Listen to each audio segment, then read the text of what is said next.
السلام علیکم ورحمۃ اللہ وبرکاتہ۔ امید ہے آپ سبھی حضرات خیر و عافیت سے ہوں گے۔ معزز ناظرین، آج کا اہم مسئلہ یہ ہے کہ اگر کوئی شخص وضو کرنے سے پہلے بسم اللہ پڑھنا بھول جائے، یعنی اللہ کا نام لینا بھول جائے، تو وہ وضو کے درمیان میں جیسے اس کو یاد آئے تو کیا وہ اس وقت بسم اللہ کا نام لے سکتا ہے؟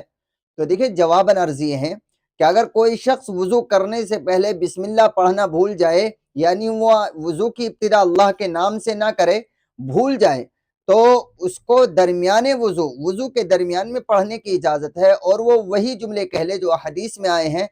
وہ جملے یہ ہیں، آپ اسکرین پر بھی دیکھ رہے ہیں، ان کو یاد کر لیجئے۔ جملے یہ ہیں: بسم اللہ اولہ و آخرہ۔ تو اگر آپ وضو سے کے شروع میں بسم اللہ پڑھنا بھول جائیں تو وضو کے درمیان میں جب آپ کو یاد آئے تو آپ ان جملوں کو پڑھ لیں: بسم اللہ اولہ و آخرہ۔ انشاءاللہ آپ کو سنت کا ثواب مل جائے گا۔